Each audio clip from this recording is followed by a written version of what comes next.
actually scratching a ticket. Take a walk out back? Yeah. I mean, No, that's just, I communicate with that. it's not just ghosts. It's not just cryptozoology or aliens. It's all of it. And what are we doing today, Matt? Almost like Chewbacca. Like, you guys want to do a little beatbox live?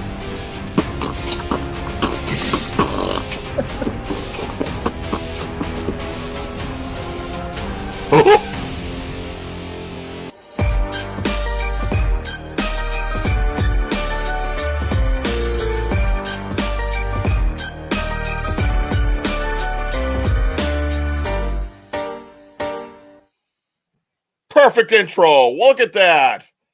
Good job, Bobby Lee. Round of applause. What's happening, everybody? Welcome to Banter with Richie B podcast. We are live. We are happening. We are fired up. You know, I didn't push a lot of stuff this week. It's funny because we got a lot of changes going, a lot of movement happening, right? The cat's out of the bag. Bobby Lee's headed out to the West Coast. Wish her luck. Nothing but love, right? And I got so much going on, though, man. I'm trying to, get everything kind of slid in. I got to try to, get a bunch of shows put out, out front so she can just bang them out and then go do her thing and settle in. A month, we might not see her. I don't know. She's still going to be producing the show just from afar. So, yeah, a lot of changes happening. So I wasn't pushing it this week. I kind of wanted to have a nice kind of back to my roots type of week. You know what I mean? I did it last week or whatever it is, and then Thursday we had that absolutely epic show, I might add, with Exploring with Phil and Shadowside Paranormal and that investigation. By the way, I've been talking to Rich from Shadowside Paranormal. He's been downloading his stuff. He's got an abundance, including some tree knocks, he says. So, and then we have another investigation coming up together, April 26th, next Friday. Can you imagine that? It's like, boom, we're not even through all the other evidence, and now we got to go hit some more, man. Welcome to the Get Haunted Network, by the way, the paranormal podcast platform. That's us. Well, tonight, guess what we're going to be doing? Who's in the room? Anybody want to say hi? Tonight, what we're going to be doing is we're going to be going over the history, by the way, documented stuff, history, and the mystery of the Lovelock Cave. Lovelock Cave, the cave of the red-haired giants. Something I've been kind of passionate about and kind of diving into this rabbit hole. And there's the guy that kind of kicked it all off, Claude1789. What's up, my man? Hello, Sam. Hello, Ron. Hello, Mary. I'll be putting you guys' comments up on the screen once my guests get out here. So, yes, Claude, I have been into the rabbit hole of the Lovelock Cave located in Nevada. And get this, it's ancient America, something we don't think about, right? We don't think about America as ancient, right? We always hear 1620. We always hear Columbus. We always hear this, that, blah, blah, blah, bullshit, blah, blah, blah, bullshit, right? We don't hear about that. A lot of people don't realize that the Vikings were probably here. Well, not probably, more than likely here first.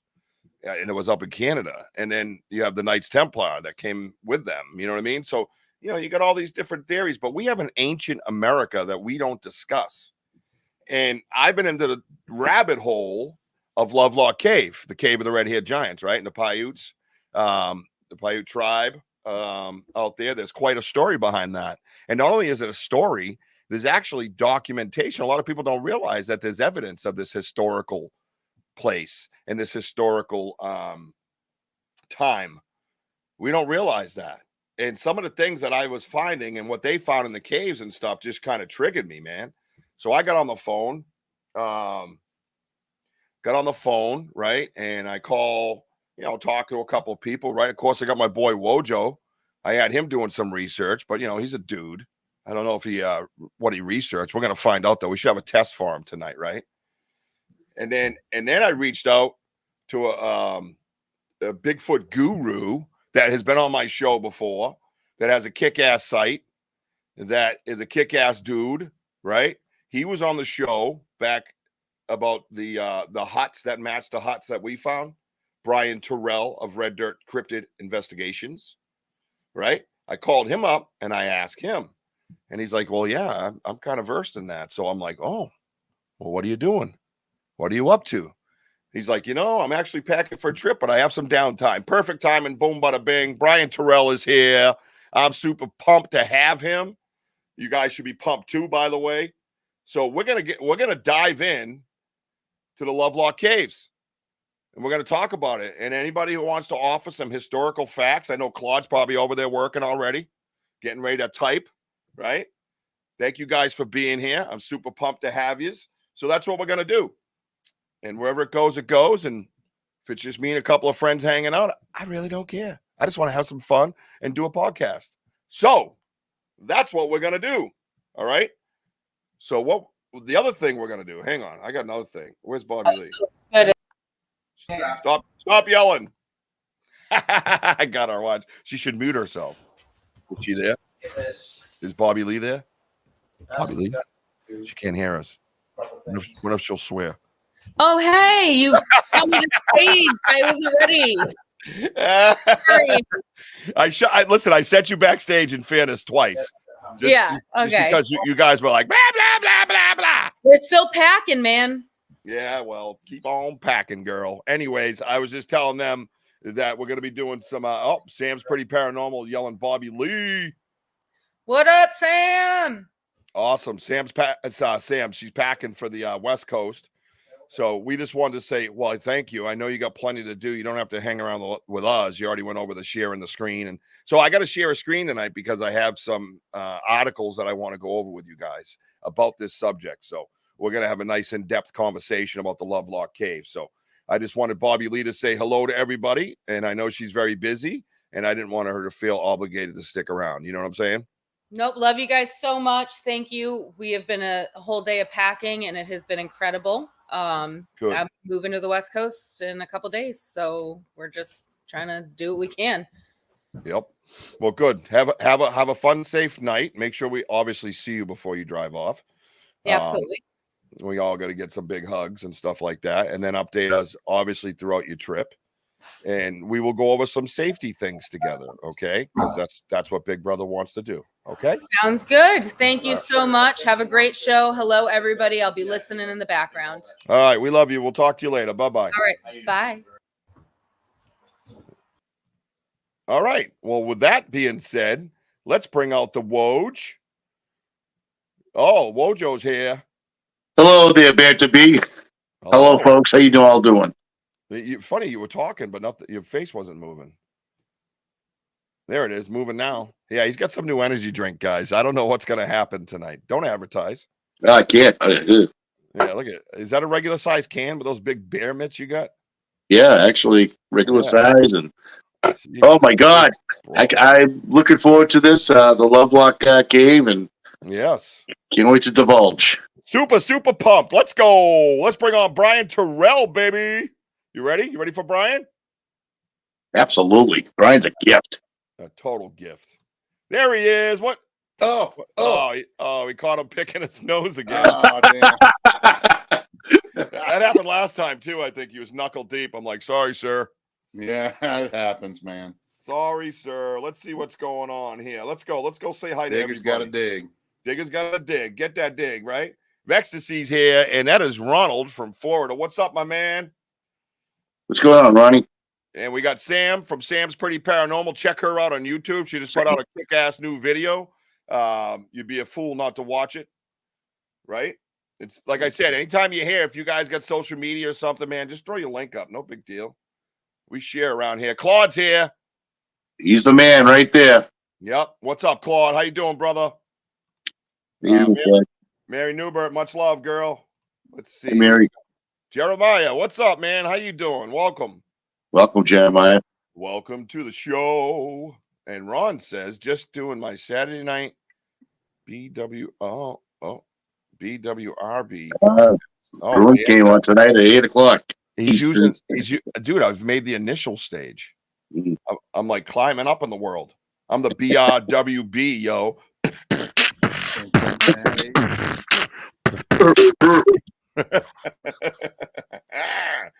What's up? Sam says hi to Bobby Lee. We already went over that. Safe trip, Ron says to Bobby Lee. What's up, Steve? A little quiet in here tonight, but that's okay. I'm not worried. Hey, Wojo. Hello, Sammy. The real star of the show has arrived. Yes, I have.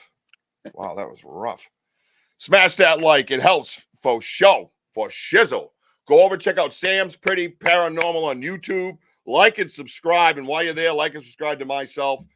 Brian has one for Red Dirt Cryptid Investigations. Help each other out, man. There's all kinds of good stuff around here.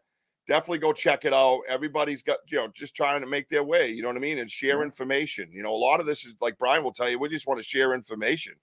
I'm not worried about getting famous. I'm already famous.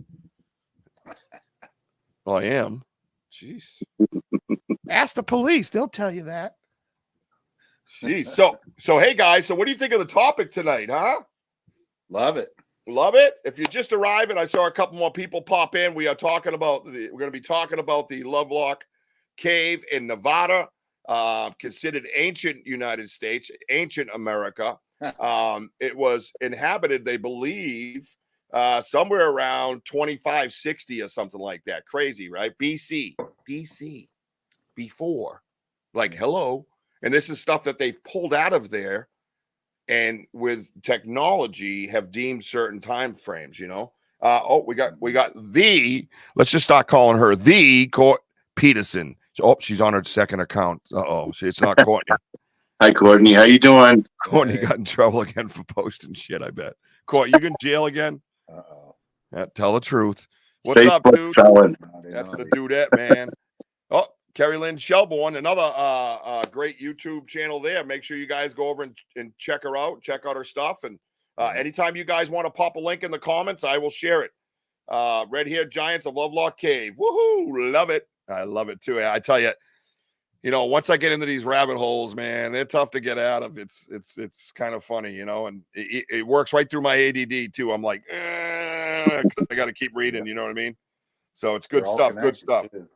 Some big skeletons in that cave. You won't believe. I have a picture of one you guys are going to be able to see. So Brian, when was the first time you heard about the Lovelock Caves, man? Oh, gosh. Tell the truth.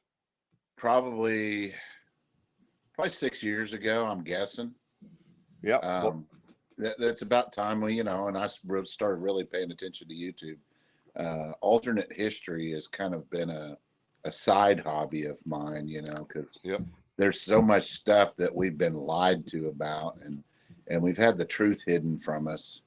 And it just, the Lovelock Cave thing, of course, it like immediately popped out at me, because I always wonder, when they're talking about giants, are they talking about, Sasquatch, or, are we talking about Nephilim, or what, because who knows where it's going to end up. But, we may never know the truth, but, there's just all these unanswered questions, and here we go, spiraling down the rabbit hole again, Yep. So. It has many side tunnels, pun intended. You know what I mean? Like just the Nephilim, right? Nephilim. What do they call that? What's the proper announcement? Pronunciation. Nephilim, I believe. Yeah. And what was the other one you were talking about earlier? We were talking. You mentioned something about maybe a race of people or something. So, well, that's generally what they're basing this as, right? A different race of people, right? Well, that's kind of what the Native Americans kind of led it to believe, is that they were different. So. Yeah, they were definitely different, and it's mind blowing to me. And I think, like you said, we mentioned about how we kind of been lied to all these years and all this time in history, and you have a serious historical site in America. It's not even South America. It's not Mexico. It's not Canada. You have one right in Nevada. And there were bones found. The first one I think they found, and we'll get into a little bit more, it was like 6'6". And then they found another one 7, another one 8, and then one up to like 10 feet tall. Yeah. Of ancient times. That's incredible. So, my question is that part of a link? Is it part of a crossover to us? How did that happen? Were they left behind because everything was big in the dinosaur days? Why couldn't we have been big in the dinosaur days, right?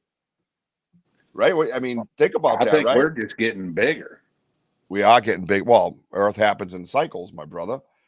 That's why you deal with the weird weather now. People like screaming all this stuff, and I'm like, well, no, Earth has natural cycles too.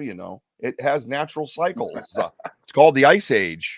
Natural cycle. There was no Ice Age anymore. See, it went away because we've had multiple ice ages. Oh, multiple because of Earth cycles. And why can't humans be part of that cycle? Why can't Sasquatch be part of that cycle? If there's giants documented in Nevada, why can't there be a Sasquatch in the woods of Massachusetts? Right? True. I mean, which is closer to believability? Think about it, right? It's Sasquatch. It doesn't even have to be either or. It can be both. It doesn't have to be either or, but I'm making it either or to make my point. That if you sit here and say, oh, there's documented historical evidence of giants in a cave, they found bones, they found hooks that they made and sandals size 15 that they made and wore, and they found these things, but you're going to tell me I'm friggin' nuts because I think there's a primate running around the woods out back of my house that's possibly 7 to 10 feet tall, and I'm crazy? Right? And to me, it's like the whole subject comes around to Sasquatch to where I go, hey, wait a minute, you guys have been calling me nuts. And there's a historical fact documented of giants that got burnt alive by a Native American tribe. Yeah. It's documented. The damn cave still has soot on the roof. Yeah. Why are we talking about this? And I think when Claude, if you're still here, I think when Claude brought it up that time, and I had heard bits and pieces about it, but then he brought it up, and after I got off that night, I immediately went down to Google rabbit hole and started Wikipedia and reading, and I'm like, holy shit. Like, there's more to this than I even imagined. Wojo, what do you think about this whole thing? You're coming into the Sasquatch world fairly new, right? And for me, it's like a decade. I feel betrayed right now because, again, I've been portrayed as, who knows what, this guy's full of shit or what. One guy I had an interview and I think it's got 8,400 views, Linda Eastburn, and guys like, oh, everybody loved it. Great positive comments. And one guy, this guy's full of shit. And I'm like, okay, but did you know there were dead giants in a cave out in Nevada, bro? Right? Right? It puts it in perspective. So what do you think about finding this out? Well, first of all, thank you for having me on your show. You're very welcome. I got to thank Claude for bringing it up and doing the research on it. I never heard of Lovelock Cave. And reading about giants, you're talking back in 2580 BC. It's just mind-boggling, like how they stumbled upon these giants and up to like 10 feet tall, what have you. And then you research further of how there are Bigfoots that can go up to like 15 feet, like documented stuff back in the, it's probably, early 20s and stuff like that.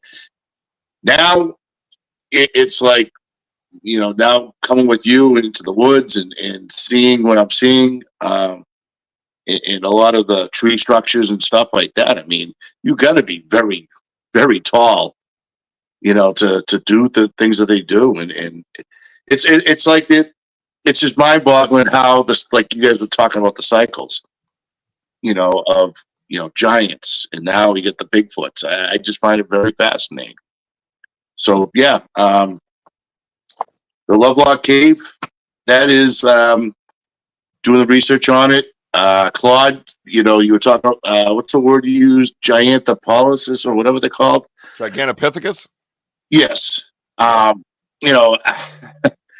mean, that's mind-boggling. Like this stuff was documented and stumbled upon, 2 miners that walked into this cave, and the cave is like 150 feet deep, 35 feet wide, and they were looking for bat dung, out of all things. Guano.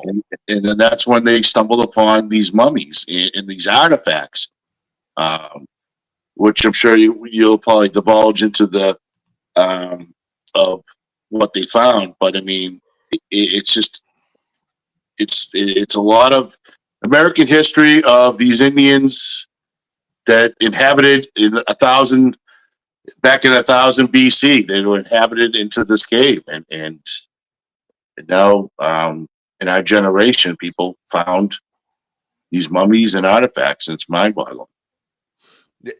Well, it is mind-boggling. First of all, I want to say hi to my friend Scotty Baker Sr. What's up, my brother? My prayers and love are with you. Yes, Scotty. And your lady, brother. So prayers to you. And you guys are in our thoughts. So hang in there, my man. Thank you for stopping by. Hopefully I can give you a little reprieve from all that. And you can have a great conversation and hang out for a little while tonight. Light yourself a fatty and chill out. All right? That's what I say. Listen, if you're on my show, everybody just light up a fatty and relax. Okay, we're going to talk about giants in a cave. We'll be right with you. No, I think that's all great points. Great statistics. And the crazy part is, again, I can't get over the fact that this is historical stuff, right? So it's stuff that's been documented, but you got to search for it. You got to look for it, right? And right. Bigfoot and Sasquatch are everywhere. Right. And we don't have the body. We don't have that scientific proof and evidence. Right. And we go back and forth and argue and bicker and all this bullshit goes on. Right. And here they are. These bones are laying mummified in a cave. So what happened was when and we'll get into the story, but when it was discovered in the early 1900s, they went in looking for this fertilizer company, went in looking for bat guano. And they were putting together all this production for all this different stuff, right? For fertilizer, right? And then they found so many artifacts that the state had to step in and shut them down and say, you can't dig anymore, because every time they were digging, they were finding stuff. And Ron brought it up. This is the one thing I was going to save it, but since Ron brought it up, thanks, Ron. I actually have pictures of this we're going to share.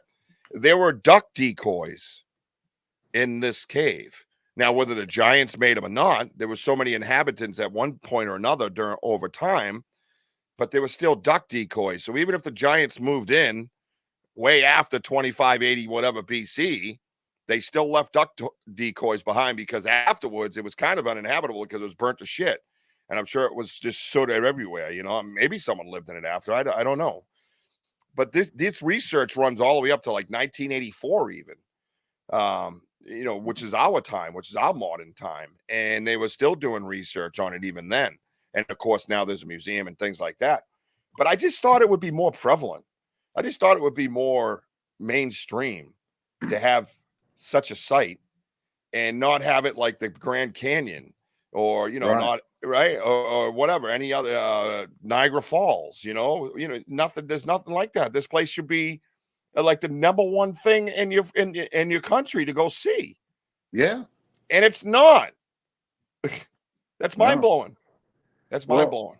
Richie, here's the thing. It doesn't matter whether you subscribe to it being a Bigfoot or whether you just subscribe to it being an exceptionally large, redheaded, hairy man. Mm-hmm. The fact that they're redheaded and they're extra hairy, even if we're talking about, a large Irish, a race of large Irish looking people, it's still Caucasian people in North America way before they were supposed to be there. So no matter what camp you jump into, it's still unusual. Mm.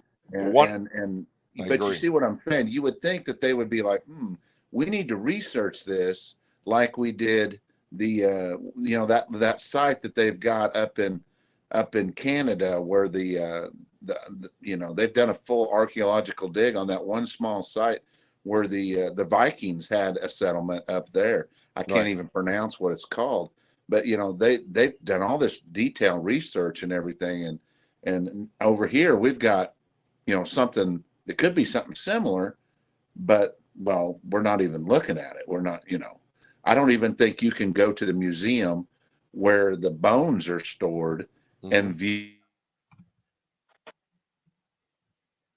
He glitched out. Is he there? Brian, you there? I was doing fine. He's frozen in time. He froze. He froze. He froze. Yep, he froze. He'll be back. Yeah, it's weird. But I mean, like, what? He's just talking about they were like red-haired, between 8 to 10 feet tall, but they also had flat faces, with very large hands. but they were lean, Right. you know, and you know, so now the description we're talking like way back, you know, that they were mummified, and then you're seeing the Bigfoots today. Well, that you know, between 8 to 12 feet, 15 feet tall. I mean, they're still. How do they survive? You know. By the way, who mummified them? Did they mummify themselves? That's the mystery too that I found that didn't quite explain. But that is one of the big questions: if who mummified them? Hang on, Brian's back. Yep. Are you there? Yeah. Wow, must have been a giant. Giant.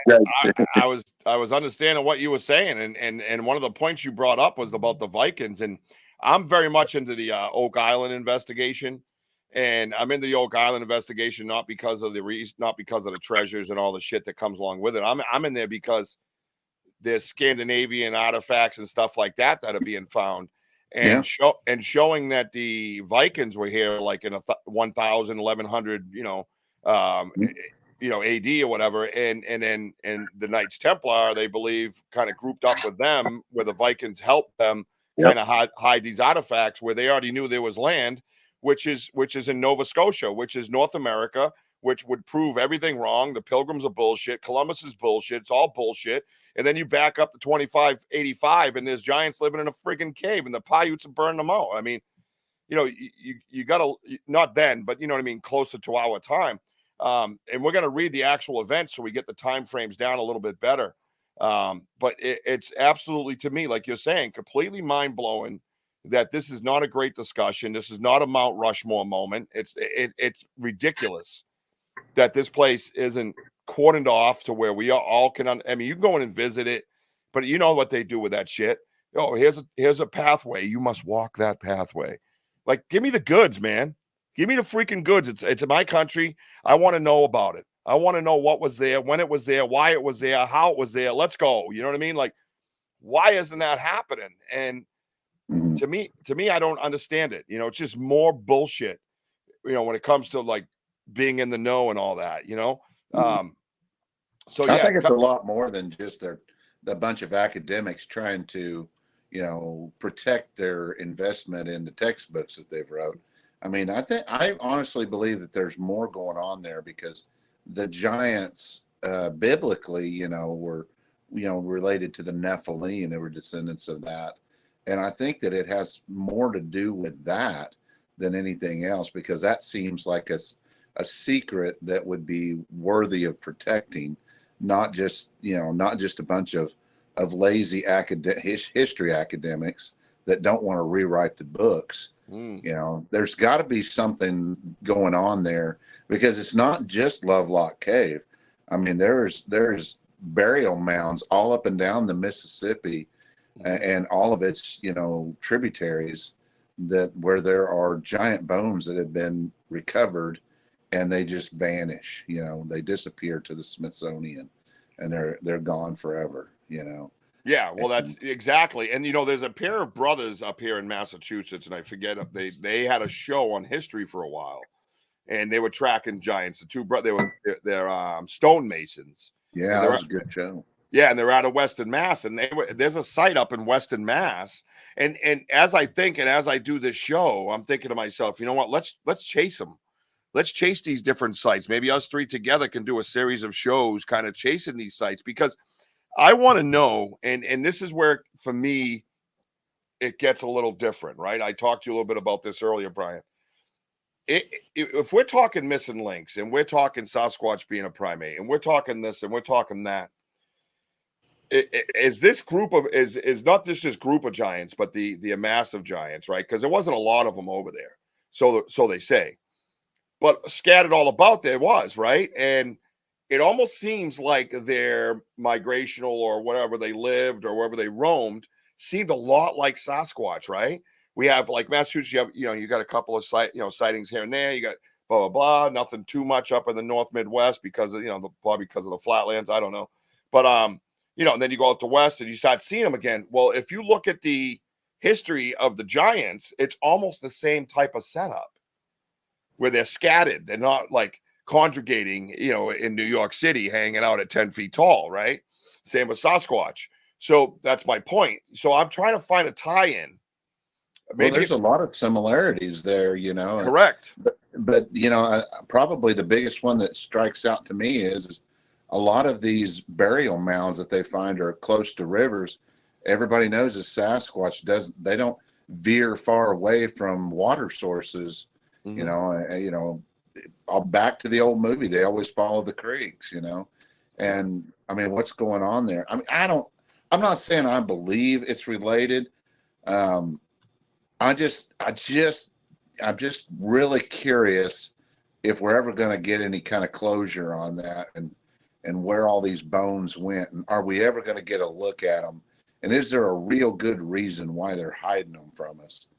I mean, there's just, what did those guys say? There was like over 1,000 different newspaper articles where they were digging up giant bones, and all that stuff is just gone, Yeah, no, exactly. Yeah. Where is it? And why are we doing this all over again? It's like history repeating themselves with Sasquatch. It's the same game, right? It's the same game. We don't want to talk about the giants in the cave, but don't tell them about the hairy guy running around the woods. Everybody will just think they're nuts. You know what I mean? Like, right. I don't understand the game. You know what I mean? Why would that connection be the case? Is it because it proves the Bible to be true, like Ron has brought up, and they wanted to be able to control your religious thoughts? You know what I mean? I have no idea. I mean, that's a great theory that just came out my mouth. Hope I don't get shot or go missing. If the powers of I did not darkness commit suicide. I did not commit suicide. Remember that. Yeah, me neither. Yeah. Yeah. If the powers of darkness are really truly in control of the government, and they're funding the Smithsonian and they're doing all this stuff, it would check a lot of boxes that they would try to hide the fact that their ancestry was real, and they would kind of want to keep it, under wraps. But, I have no evidence to back this up. This is all just theoretical stuff. Of course. But, when it comes to our federal government and even our local and state governments, I mean, I have no faith that, half of them are even human, Yeah, you're right there, man. You're right there. And Big Daddy Andy's in the house. What's up, Big Daddy Andy, over in the West Coast, still out in Oregon, getting his son set up in this new life, man. We got some people moving out to the West Coast for cripes, man. What's going on? Yeah. The East Coast is kind of shitty. I get it. Yeah. So Ronnie, I don't know, Genesis 6. Yep. I don't know much about that stuff. So get me. I didn't have parents that brought me to church, so. Well, that's what they were discussing, Rich, about the giants back in the biblical. Yeah. I mean, it is in the Bible. They talked about giants. Not too much of what they did, like, research wise, but it's in the Bible. Awesome. So this is what I want to do, because I want to get everybody kind of caught up for the people that don't know. We have a few good, viewers in here now. So I want to get it caught up. So what I got to do, everybody, is I got to share the screen, right? Now, normally Bobby Lee does this. I can just stand here on camera and read it. I think I'll still be on camera. I just won't be able to see the studio. So you guys are in charge, all right? Mainly Brian, okay? Just so you know. Driving through the mountains, I keep losing you. I'll have to watch later. No, just keep us on and keep losing us. Bring us back, come back, bring us on, come back, bring us on, come back. It's way more fun and way more interesting, and it makes it look like Wojo's stuttering. So it's fun. Yeah, we come in waves. Yeah. So Ron says me that I went to 3 religious colleges, and biblical history lit was a part of my education. You have a lot of education, Ronald. You've always been a smart man. You take acid like nobody else. That dude could trip balls off educationally. It was amazing. I am an intellectual acid tripper. Right, Ronald? Yeah, we go way back. We go way scary back. Anyways, so I am going to, let me do this. Let's do this. I have to hit buttons for a minute. So share screen, right? And let me know when you can see it. You guys need to communicate with me, all right? Here we go. Roger. Everybody see that? I see a Bigfoot sign. There you go. Yeah. Hey, you're still in the giant? Yeah. Yeah. Yeah, okay. So I shouldn't do that? No? Everybody see the middle finger? How many fingers do I got up? Everybody here? Are you guys still here? Oh, you blacked out on me. What was that? No, we're still here. Okay, so We're here. I could pop back on and see it, so I could check the screen. But when I move it, I have to go over to the actual tab. So that's where I am right now. So here we go, everybody. Reports of 9-foot skeletons discovered in Nevada cave in the early 20th century, which claimed were the remains of a red-haired race of cannibalistic giants, are still shrouded in mystery today. Were giant bones discovered? Check this out. Let's push play. You still there? Yep. Oh, There. hang on, everybody. Woo! Oh, I got to skip ad. Right? What do you think of that? Right? Let's just discuss that for a minute. Now that touches base on a lot of things we just said. Ronald brought it up about the Bible. Wojo brought it up about the Bible, right? And here's this. This is documented evidence. These are. Wait a minute. I'm not sharing that anymore. What happened? Did you guys hear that? No. It was just me. Music started playing in my head again, and I thought they were back. They've been gone for like a decade. They're back. So Vexity, Claude's asking you a question. I don't know if you started. Familiar with the blabby hooba bop? All right, there you go. And Sam's quite surprised, I might say. Yeah. So these are things like, raise your hand if you've never heard of this, right? Raise your hand. I mean, think about it. How many people would raise their hand if I had a room full of 100 people? How many people in that room you think would raise their hand that had never heard of this? How many? Give me a 98. 98. I'm not that far off. Where are you at, Wojo? Yeah. Or yeah. Give me a number. Number. No, give me a number. Why won't you give a number? What is this stuff? You think 0? You think nobody in a room full of 100 would know? Oh, I meant 98 would not know. Yeah, no, correct. And he's I was saying 0. You think 0 people would know? Yeah, and I'm going to be fair. I'm around high 80s and low 90s, right? I'll just give it that, right? What's up, D Hoot? We are talking about the Lovelock Cave and the giants, the red-haired giants that were found out there historically. What's up, Kevin? How you doing, buddy? Yellow Campers in the house. So that right there, kind of a size 29 sandal US. Now, the only thing I didn't like is the clothing, like the dress, like garb. I wanted them to like put a size scale right there so we could see actually how big that was, right? Right. That's mind blowing, isn't it? Mm-hmm. Those are artifacts. These aren't out of non-facts. Why were those skulls ceremonially buried? Was there some kind of Native American tribe that was putting outcry out to the public and they wanted their nobody's claiming those skulls. There's no tribe that, I mean, the Paiutes said that these are not our people. The Paiutes are 100%. They were enemies. They were enemies. And there was why were they buried? And where were they buried? I guarantee you they're not buried. I guarantee you 100% they are not buried, and they're in a vault somewhere under the ground. I guarantee you they are not buried. Why would you take that, such an artifact, and just bury it into the ground? That is such a big bunch of bullshit, and why, I don't even know, because the government acts stupid. I don't even understand it. Like, why? They had to get rid of them before somebody came out and said, we need those DNA tested. Right. Yeah, probably. Because they also found, too, Rich, is prehistoric slings in there. And, and other artifacts. I mean, you just kind of wonder, like, with these giants that were living in there, I mean, did they, like, draw these Indians in there and eat them up? Or, I don't know. I mean, you said there were slings in there? Yeah, prehistoric slings. Like arm slings? What do you mean? Like that's what I read. They didn't quite get into it, but just prehistoric slings. Sling like that? Yeah, like David and Goliath. I got a question. I mean, this is something I don't know. Not that that's uncommon. Were Native American tribes using slings? If they were, I'm not aware of it. I know they used bows, arrows, spears, all that, but slings. And you know what? That it's funny because when you say it like that, you realize that Davy and Goliath. There's a story of a sling. There's a story of a giant. right? And now you're saying that there's slings that were found in there, weaponry slings. I mean, maybe I'm just missing it. Maybe I've just gone my whole life. I'm not aware of any Native American tribes that use slings on a regular basis. Ever. None. I've never read any of them ever doing that. And I may be wrong about that. well, yes, but you're also in Oklahoma, probably one of the biggest reservation populations in America. Wouldn't you agree?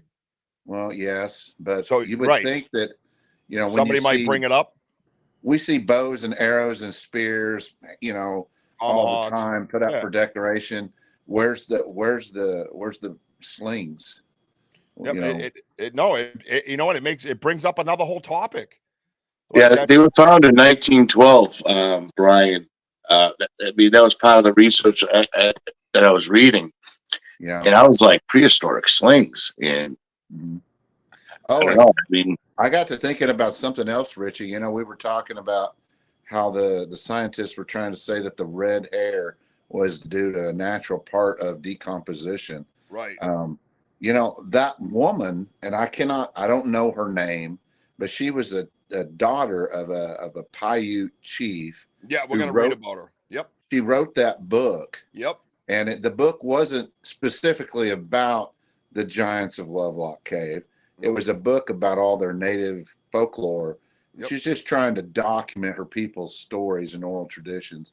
But that story was in there.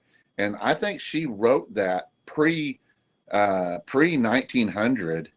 And so this was like a long time before they found those bodies. And she, in her book, she said they were redheaded.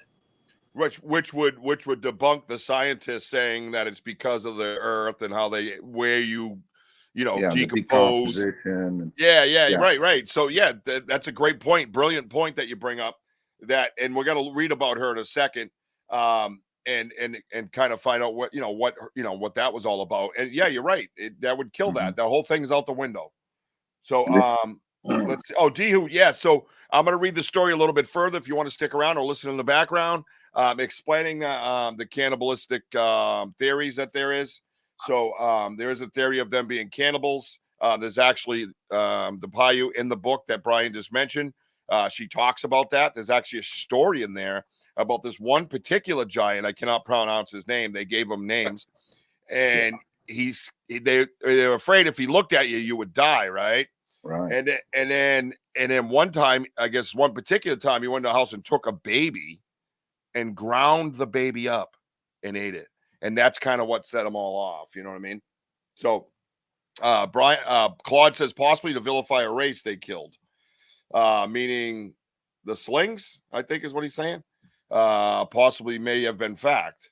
I think that's what he's referring to. Oh, he may be right about, them being cannibalistic, I think is the point he's trying to make.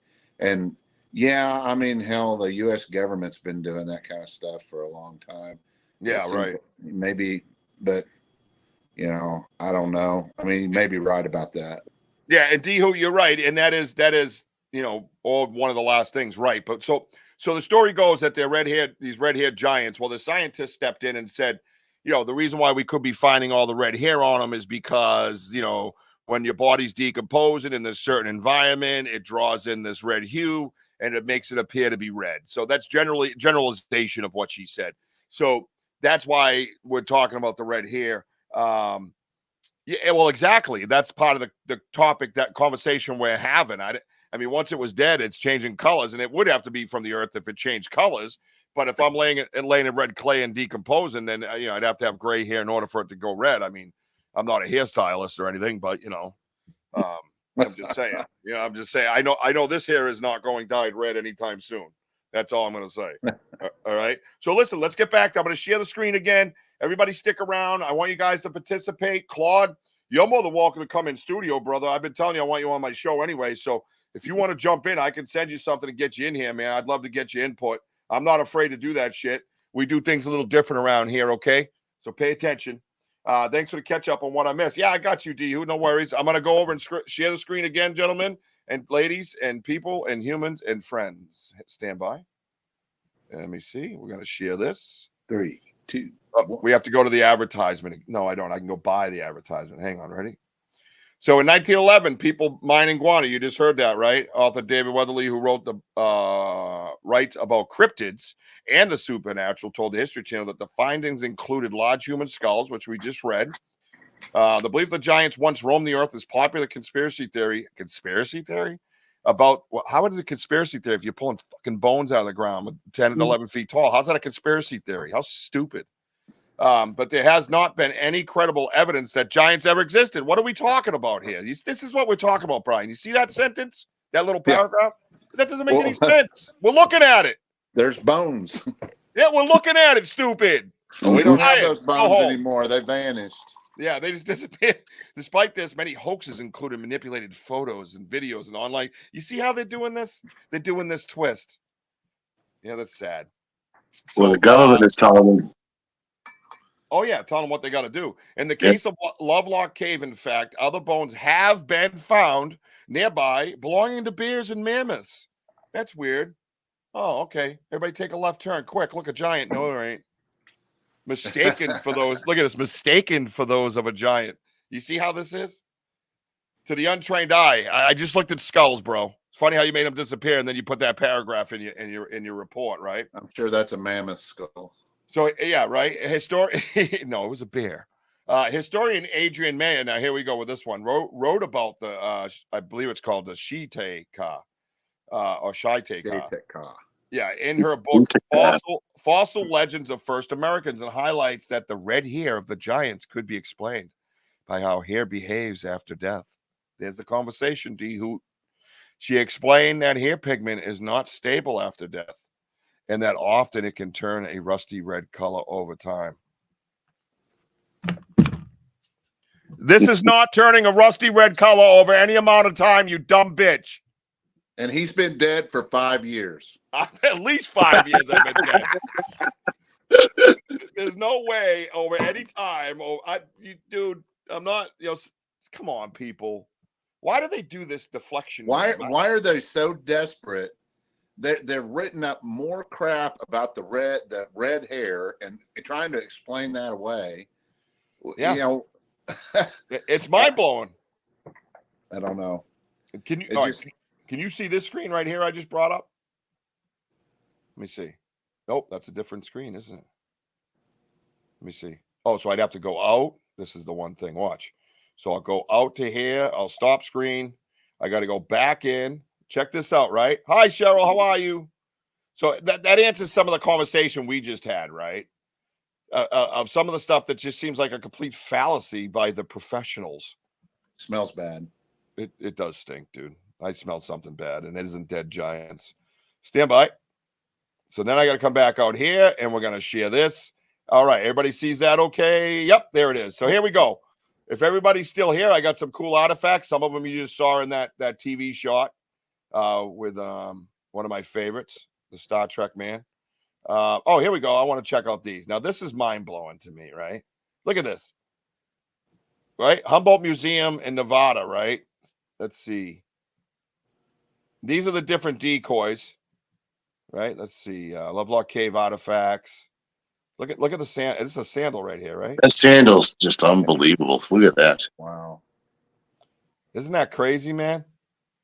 That's a big boy. You think, dude? That's crazy. I love the decoys. The decoys blow my mind, because I know a lot of people historically probably know a little bit about this stuff, but it's like to see that and to think that they were already thinking like this prior to us. You know what I mean? Look at this. Lovelock Cave, Wikipedia. Look at this. They already put them out there like they were, so the other birds would fly in and hang out with them. They already knew that. And there's a pic. Look at this picture. Look at it. Look at all the decoys in that bucket, man. Wow. Yep. Waterfowl hunting. They say it's called the Thule duck decoys that was found in 1924. There are eight painted decoys that were made from the Native Americans. And then they found those other ones that are like giant woven in. It's mind-boggling. Right. And it's the funny thing is that you read what they just told us, which we all know is a bunch of BS, because then they opened this cave up to tourism based off of the fact that there were giants in it, right? So which is it, folks? Look at scientists still baffled from giant human skeletons up to 10 feet tall decades after initial discovery. Right? And then it says, look at Bigfoot in the Great Basin. Whoa. Mm, Brian, look at that picture, bro. mm, mm. Interesting, right? Somebody's comparing it to Bigfoot. And that's a sign somewhere that says this. This isn't just a meme or anything. So look at Right. All right, so look, here's the cave, right? So all right, so here's the story, everybody. They believe that what were the ducks constructed from? There was a certain type of plant that they would pull these reeds off of, basically, I guess. And I forget it. The plant is no longer around either, I don't believe. And that's what they made it out of. I don't remember the name. I have to look it up. Let me It get used back. to be a lake. Well, yeah, most of there's a lake. Was it Lake Humboldt, right? Is that why they call it Humboldt out there? So Lake Humboldt, I believe Lake's still there, but it's not as big. You know what I mean? Right. There's still some type of water structure there. Sandal looks like something like a snow. Yeah, it is like it looks like a sled. So Warfield. Right. So the Book of Giants were included in the Dead Sea Scrolls. Excellent. So Yes, they were. with this particular story, Dehu, I'll address it to you with the cannibalism type, and anybody else can steer me in the right direction if I go off. The Paiutes, the natives of that area, lived alongside of these giants. Well, some of their people ended up going missing. And this occurred. Now, this is over decades of time. You know what I mean? This whole thing I'm about to tell you. But I'll give a synopsis of it, right? So they were living alongside each other. People started going missing. Well, after a certain amount of time, the Paiutes started figuring out that the giants that they knew were there and around, not particularly in the cave at the time, so they believe there was more of them, is what I'm saying. They all didn't just live in this cave. There was other areas. So Right. they found, my understanding once again, is they found out that the giants had been cannibalizing their people, taking them and eating them. And if you think about it, you know, you got all these ways. You got they found fish hooks made out of bones, which I mean, unless they were big, I don't know if they were the giants, but you know, it's something that was done, you know, in a biblical times, really, right? So they, anyways, after a while, they wage a war with the giants because they're sick of this. You keep taking our people and eating them. You know, they're finding discarded bodies, teeth marks in them, stuff like that. So they wage war, and this war goes on for years. And then what they do is they basically back them into this cave where some of them were holdouts living in the cave. And I don't know the exact number. That some were dozens, some were a dozen. That was the different types of research that I did that I found out. And what they did was they filled the whole front of the cave up. The Paiutes filled up the whole front of the cave with foliage and stuff like that, sticks, you know, small trees, and they shot it with flame arrows, basically, and lit the whole thing on fire. Well, the picture you see before you is of the cave with black soot in it. It's still there today. You can go there and walk and see it. That is part of the tour. You could see it. And not only that, it's on the entrance. It's above the entrance of the cave still. It's all kind of, you could see where the burn was. Yeah. So why? Well, that could be just from campfires too. I get that, but the way it's just covered and everything. And if you look at the different pictures of it, this stuff is everywhere, and it's way up the front of the cave. And the campfires would have to be way before they made it a historical site that you can't touch or camp at. Yeah. So you have to consider that. You know what I mean? And there was definitely a fire there. Right. And that's what I'm trying to say, is that I'm trying to show you that some of these things are actually tied in if you do your own research. And which is what I do. And you can see I don't use one source. I don't just go to Wikipedia and go, oh, God just spoke to me. I go to like 10 or 15 different types of resources, and I read about them. And then I compare the facts and see how close they are. And if they're way off twice, I get rid of them. But if they're a little bit off twice, I keep them. You kind of wonder too, Rich. It's like, what do they use? Like, look, you can't just shoot arrows in a rock without something that's like flammable that goes that high, you know? Well, well, they were said to be filling up the whole front of the cave with sticks and rocks and foliage and things like that. Yep. Okay. So when they did hit it with the flames, it ignited, and That makes sense. Yeah. Yeah, you can imagine in a very dry place, it probably has a lot of high winds. It probably really. Here's another one. What's this one? Is it this? Can you see that one? Which one are you guys seeing? No, it's the one on the right I want to see. Hang on. Click on that. Go back to StreamYard. Whoa. Oh, it's still coming up. Illumination. Oh, is that a cave? Is that a? Looks like it. All right, there you go. Can you see this now? Yeah. Oh, yeah, you can't see. No, you only see the screen with all the different caves, right? Oh, I have to get out and share that particular one. So, anyways, the one on the right, you see the black again up on it. Yeah. Yeah. So, And then you can see like a little light to the lower left. yeah, that's them illuminating it with Right. That's what I'm saying. So yeah, it's black. Yeah. So I mean, it's kind of etched in time. You're right, and you're right, Claude. I read about this as well. I watched it too because I'm more of a visual learner because of my ADD. But apparently, these giants spoke the same language as the natives. Like I said, they co-inhabited. They talked. They weren't worried about their people missing and ended up in these dudes' bellies. You know what I mean? Right. Let's see. Has any of the three of you actually been at Lovelock? No. I've never been at Lovelock. No, sir. You want to go, Ron? Have you been there? Claude, have you been to Lovelock? Anybody here been to Lovelock? Who wants to go? Let's plan a bus trip. We'll meet Brian out in Oklahoma, and then we'll just take it from there.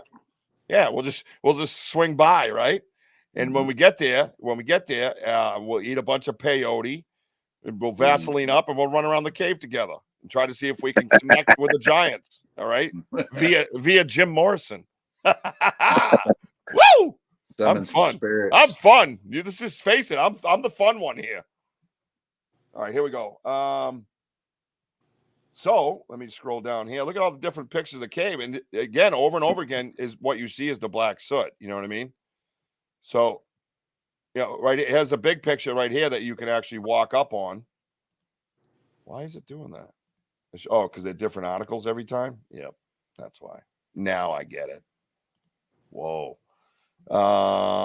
Let me scroll down. So let me do this. Sorry, guys. I'm getting new at this. I'll get better and better at it. Look at over on the right where the balcony is, right? You see the balcony right there? Yep. The balcony right there, you can walk up to it, and right above you again is a black stone above you. That is said to be from fire. So when the story goes where the Paiute princess writes a book and talks about this particular stuff, this is what she's referring to when there's a fire. So interesting stuff. I mean, it's a deep cave too. I mean, folks, it's 150 feet in, and the cave's like 35 feet wide. Correct. Yeah. So they were basically smoked to death because there was no way out of there. You know what I mean? When I was looking at this stuff several years ago, I think you can go to Google Maps and you can zoom in on it, and it's got like little dots where you can actually, go to it and click on that dot, and you can see the pictures and you can look around on the inside too. And the thing that kind of struck me as odd is a lot of times when you go in these old caves that had, people living in them thousands of years ago, there's really no need to have a giant fire. They would have a small fire and they would keep it going. So the black soot up on the roof or whatever was kind of localized in one area, because for the most part, there's really only one strategic place to have a good campfire, and there's no need to have 5 or 6. You just got the one. Well, there was black soot on a lot of the roof in there, and it was a big area. It looked like from those pictures that I saw that there had been a huge fire in there. And I don't know, does it prove anything for sure? No, but I can tell you this: a lot of these smaller caves, when you go in them, they've had fires in them, but it's pretty much localized. Like there's an 8-foot spot where above where the fire would have been, and you can see it, you know. Right. But that one, there's just, it looked like there was a huge fire in there. So, correct. Again, you know, you have to go to the Paiute Princess where she's writing this book and talking about this stuff. You know what I mean? yeah. Hang on one second. Let me do this again. Up. Oh, here it is. Let's try this one. Let's share that. Hang on. Skip. I'll just show a little piece of this. So there's a few other things around here we're going to look at. We're going to get some nice aerial photography to get a sense of the landscape that these potential giants were living in. So this is the main sign here. It just gives you a basic outline of what was going on, basically. They think it's probably 2600 BC up until the mid 1800s that the cave was in use. But it wasn't until 1911, although actually it was recorded in the late 1800s that there were discoveries here. So it's not just in 1911 onwards. And these are the hills here, and it's just the other side of this rocky peak here. We're going to walk around and climb up to the entrance to Lovelock Cave. But you can see the view. It's quite remarkable. And this would have all been filled with water. There's some water here, filled with reeds and water and ducks.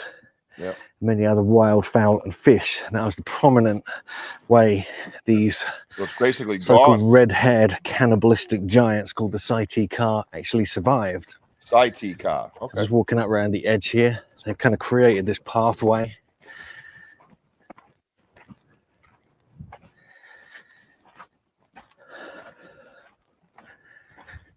And that's it, right up the top there. You can see, just start to see the entrance to the cave. Crazy.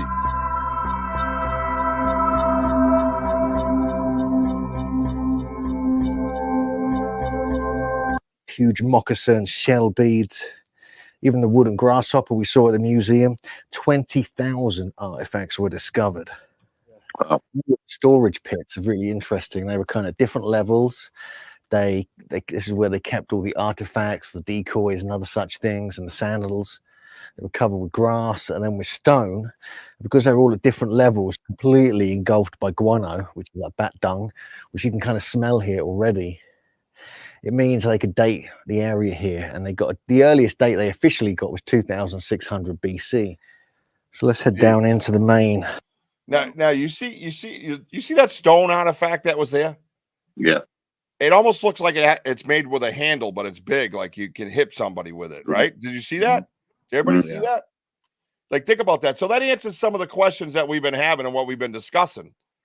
You know, this is real live shit. This is documented stuff. So for anybody to try to deflect it, there has to be motive there.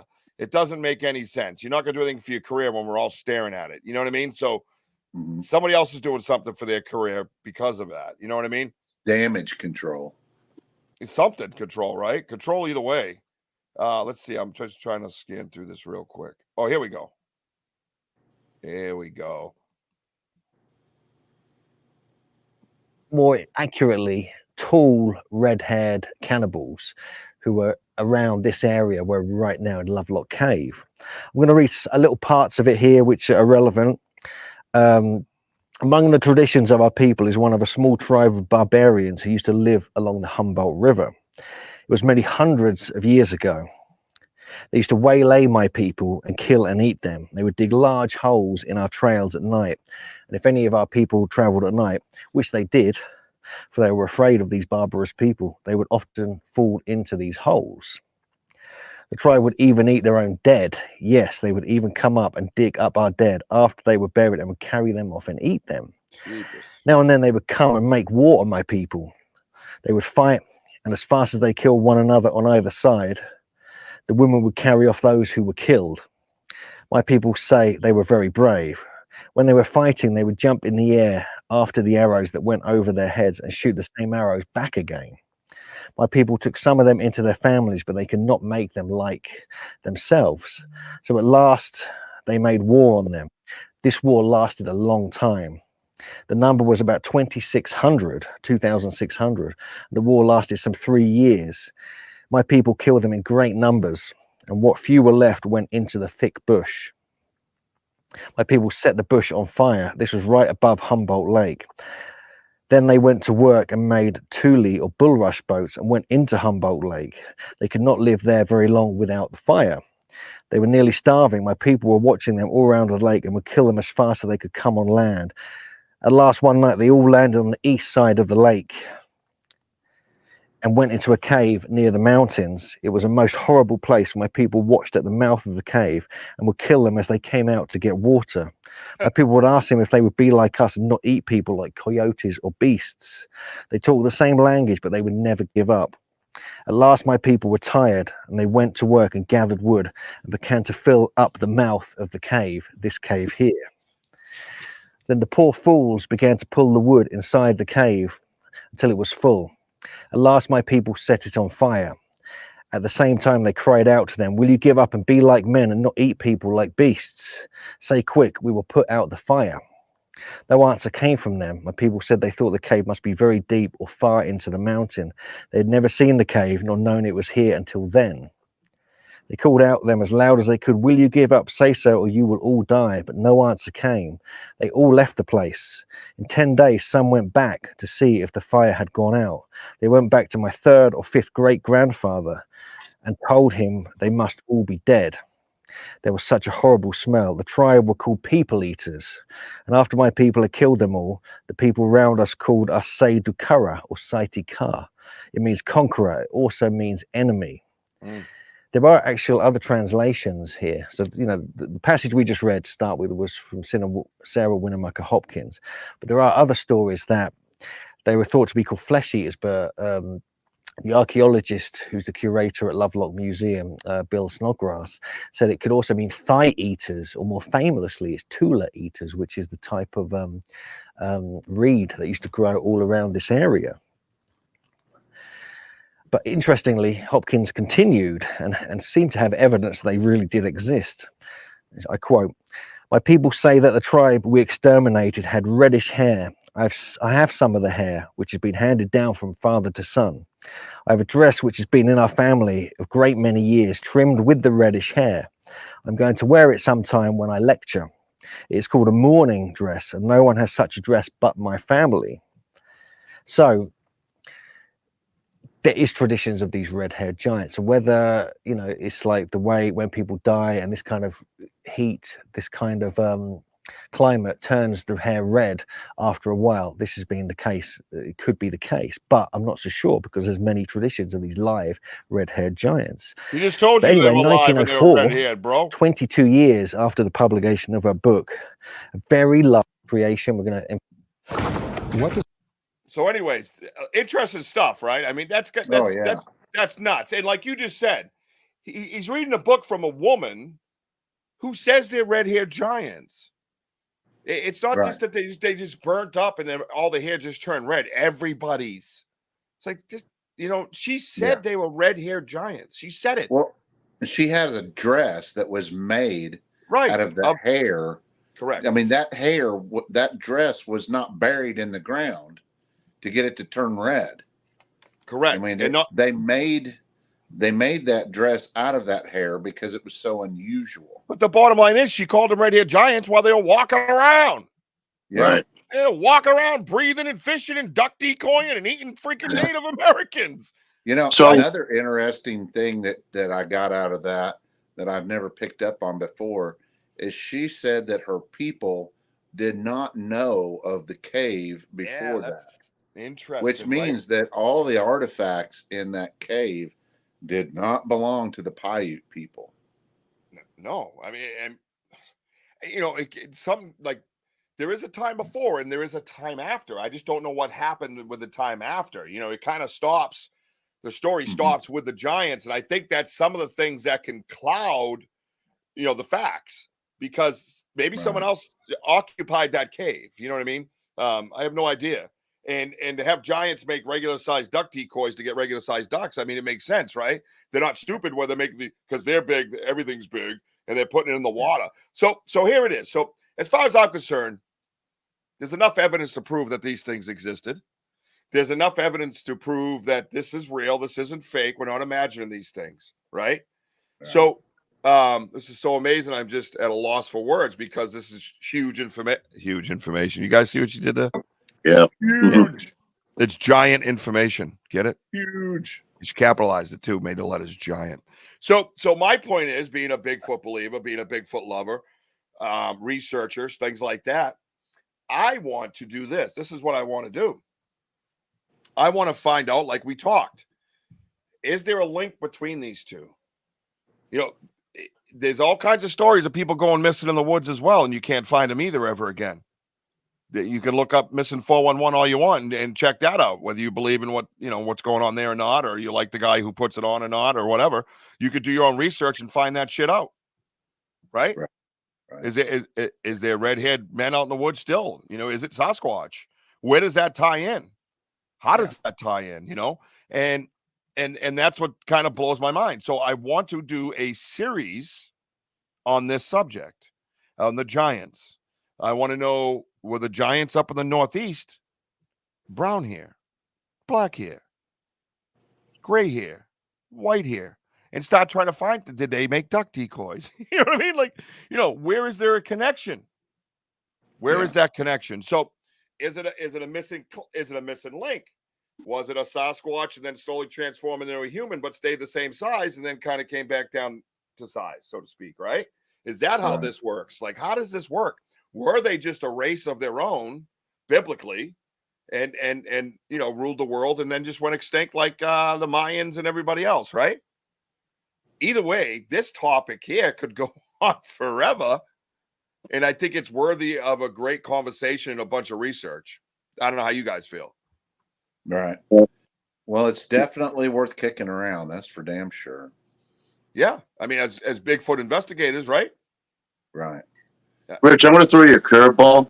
Oh, yes. I love curveballs. I usually hit them right back into the ground, but go ahead.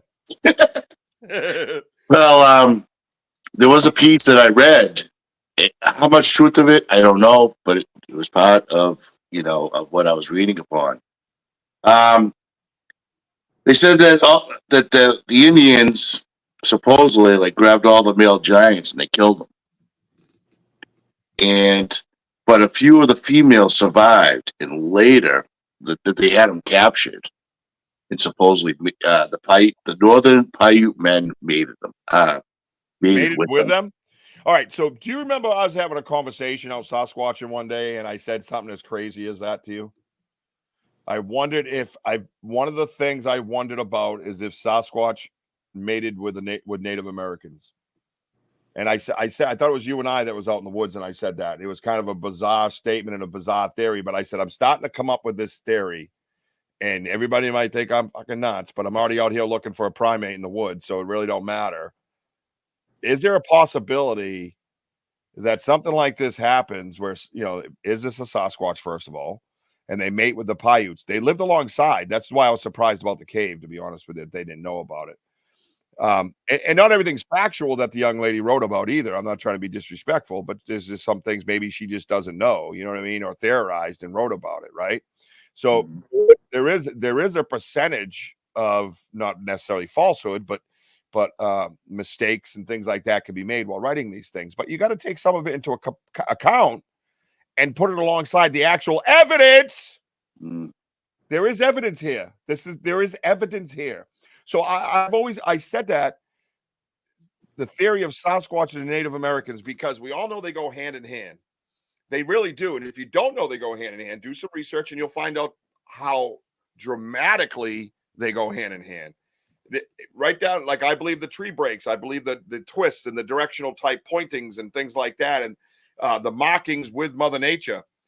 The Native Americans did that. That's documented. That's stuff that they did. Hey, watering hole over here, snap, snap, snap, snap, snap, and the tree grows that way, right? So there's a watering hole over here. This is where the deer roam.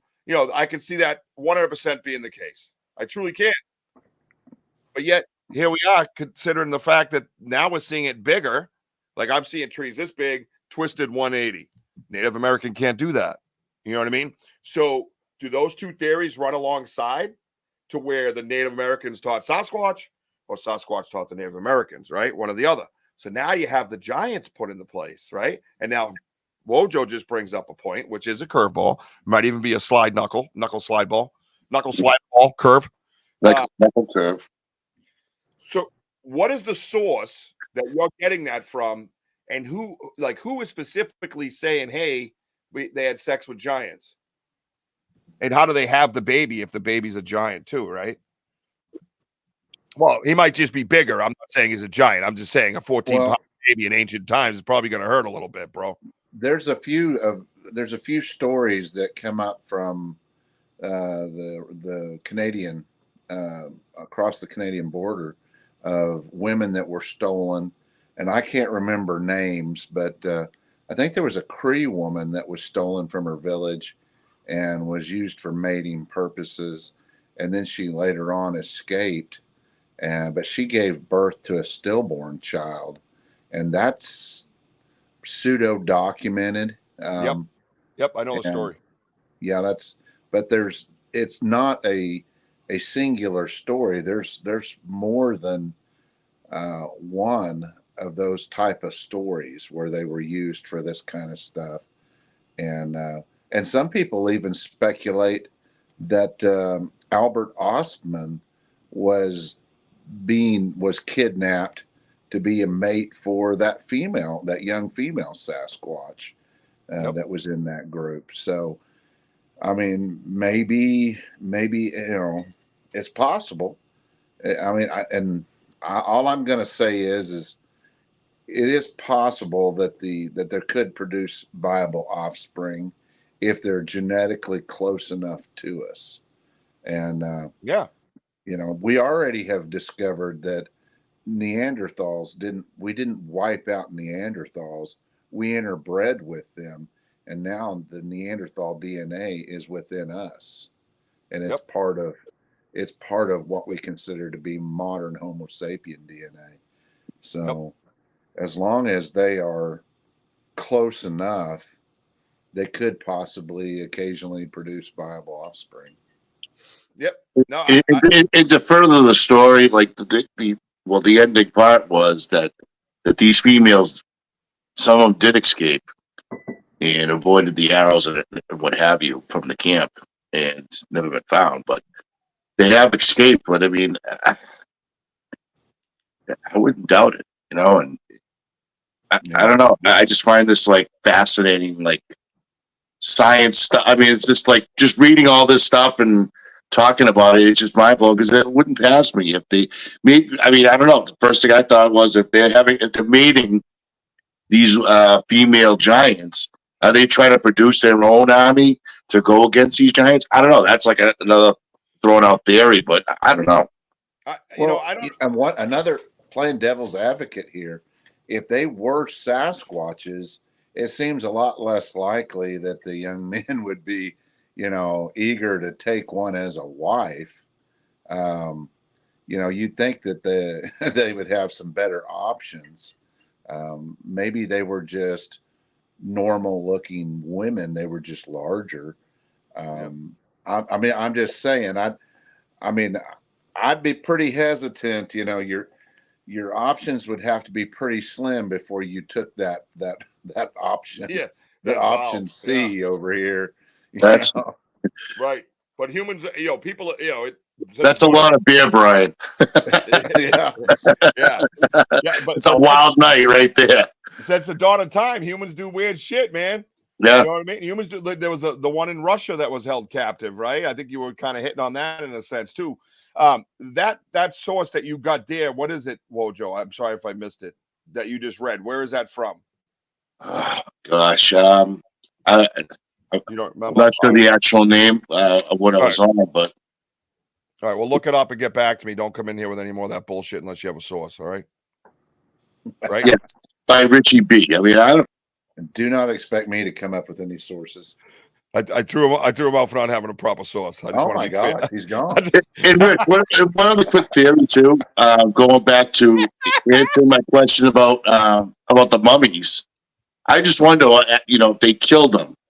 I wonder if the Indians, mummified them out of respect after. Yeah. Yeah. I mean, was there a process done to Did them? that end the war too? I mean, I don't know. But it could have been. When I- It could have been prior to this war too, though. They could have already mummified them before all this shit went down. It could be of their, tribal belief, whatever the giant tribal belief, that they mummify the great ones, kind of like King Tut and all that, right? Not everybody was mummified in Egypt, right?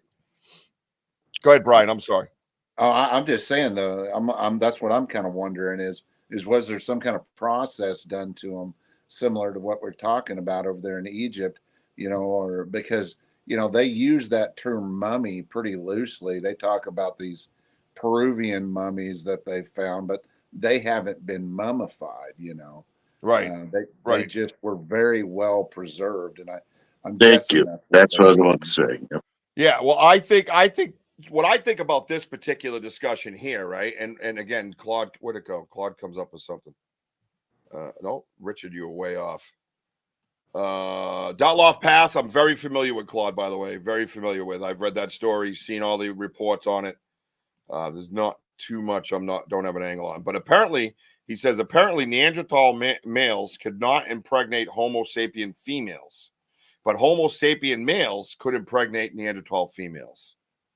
Interesting, right? That's very interesting. That's what that dude brings to the show, man. He's like an extra co-host. You know what I'm saying? I think that's great. UFOs that were doing the things in the sky that no man-made aircraft can do. Yet the government claims they have no information or evidence such as the crash landing. Correct. Yeah, right? that's the government. Yeah, the government does a lot of this shit. We don't even know why. I'm not sure a normal size fit would survive that birth. Nope, I'm not sure either, man. My 4-year-old was over 10 pounds, so that was pretty devastating. Anyways, back to you, Bob. The biblical theory is these were children of demons, and mating would integrate evil in our society. Holy shit. So that type of mating is like the devil, because everybody gets a turn in the Bible, right? Good versus evil, right? Everybody gets a turn. That's how that game works, Part of the army against God. Yeah, all right, that's different too.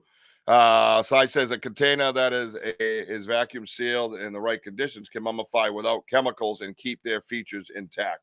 Yeah, 100%. In this case, they didn't have that though. You know what I mean? So, all great theories, all great topics, man. My thing is this: when you're talking about the possibility of this being the mating aspect of this, generally, when you have different societies living side by side, whether she's hairy or not hairy, or whether she's 10 feet tall or not 10 feet tall, or he's 30 whatever and 500 pounds or something, right? They generally tend to find each other, right? Isn't that what our society does? No matter what, whatever shape you might be, height you might be, whatever it might different. be. Right. We're all different, and we tend to find our mates no matter what. So why isn't it a possibility of that happening? And when I had come up with the theory about the Native Americans, having sex with basically Sasquatches, right? Or vice versa. First of all, if a Sasquatch wants to have sex with you, it's not going to be over until Sasquatch says so. Let's just mind you of he's going to do it's going to happen whether you like it or not. So there is that theory as well. And I don't mean to be vulgar or rude or anything like that, ladies, but that's the case. There was a saying in AA when I got sober, is that my disease was like a gorilla. It wasn't over till the gorilla said so. You know what I mean? So when I went out and put a bottle in my mouth, it led to other things, and it wasn't going to be done until the gorilla was done with me. So that's the same type of theory. Why, it doesn't necessarily have to be in a consensual way. Most wildlife isn't. You know what I mean? Most wildlife isn't. Look what the lioness does to the lion when she wants sex. She runs and chases him around the field and bites his nuts. I don't know if anybody knows that, but that's a fact. That's a fact. She'll run up to him and keep biting his nuts until he does his thing. So, that doesn't necessarily mean. Sorry. You have a lioness. Yeah. Yeah. Yeah, but a dog with peanut butter is totally your fault, dude. Just so you know that. It's a Bow Wow thing. That's what it is. You ain't blaming that on no lion, you weirdo. Whatever they're into. No, but so you get my theory, right? And Claude says, didn't Odin mate with giants? Is that Bible again? Anybody know?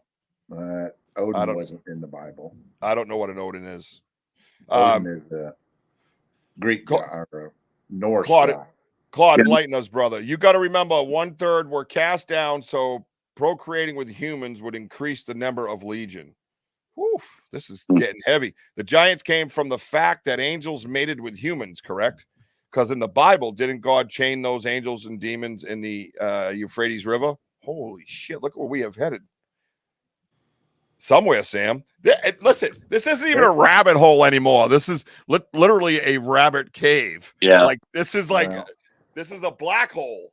They're Right? they're not wrong. There's a whole how it all worked is the Nephilim were not originally angels. It was the Watchers that got cast out of heaven, and the Watchers were the ones that were mating with women, and the offspring were the Nephilim.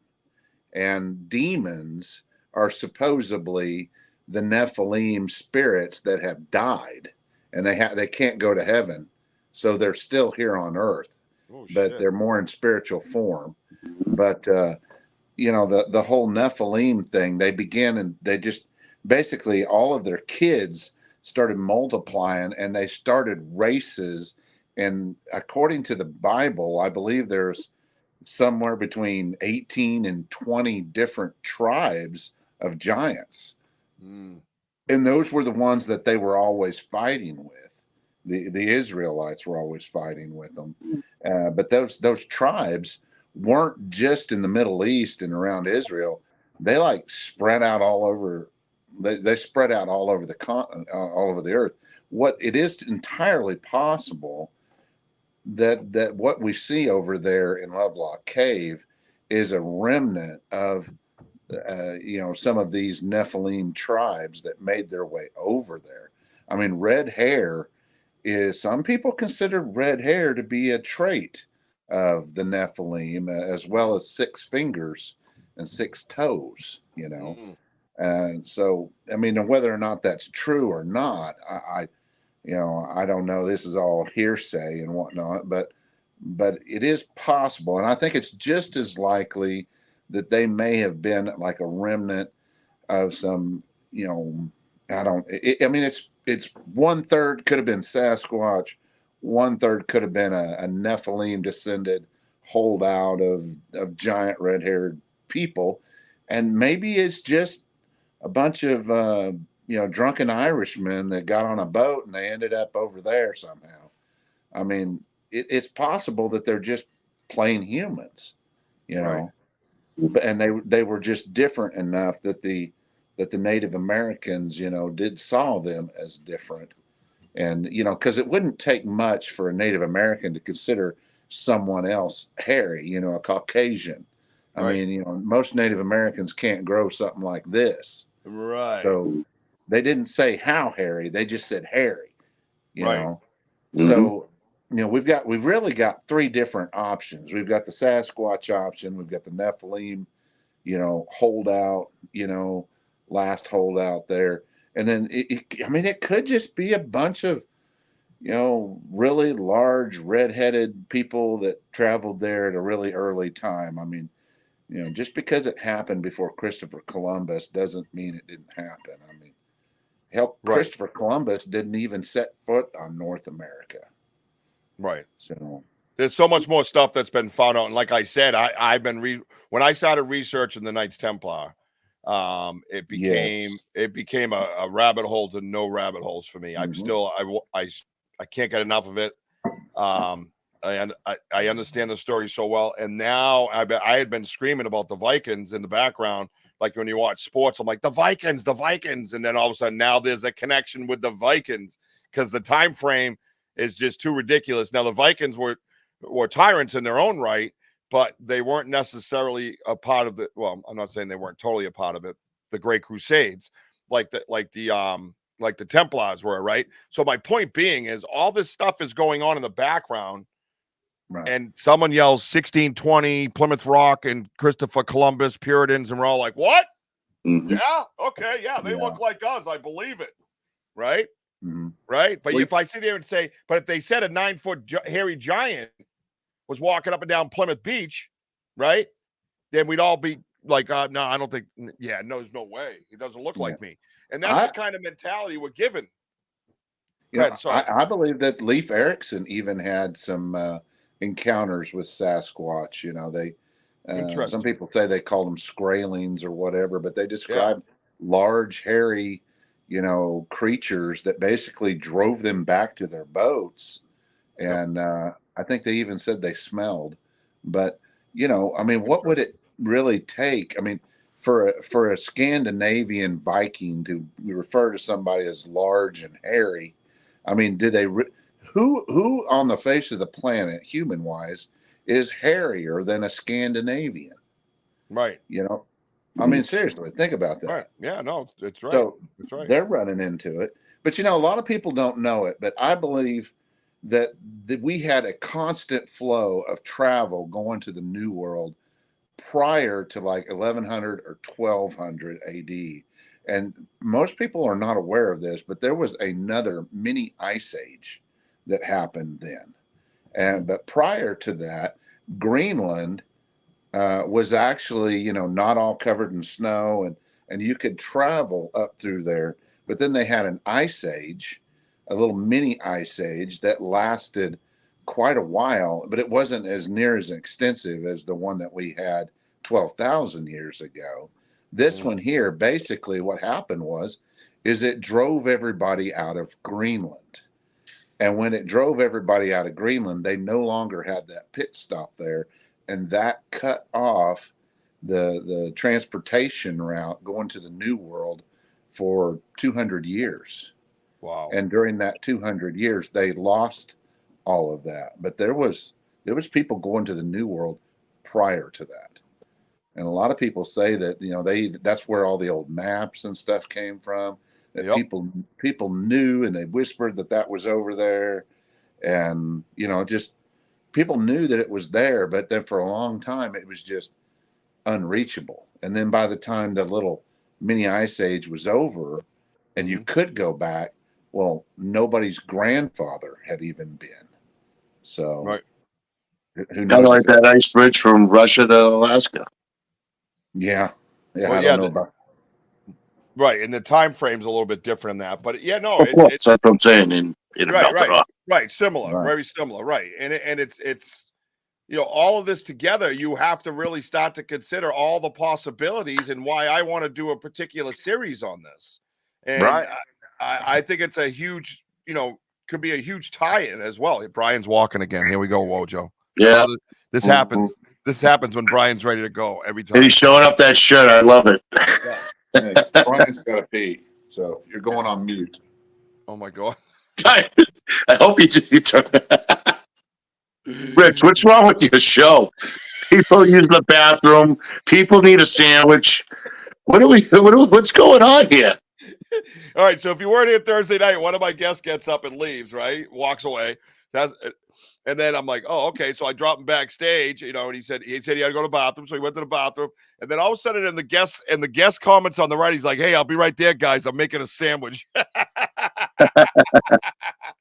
Rich, before while I was trying to finish up writing down some of the stuff that I was reading, until I had to get on the show. The last part I got, this is True Giant coined by Mark A. Hall to distinguish tall and short Bigfoots.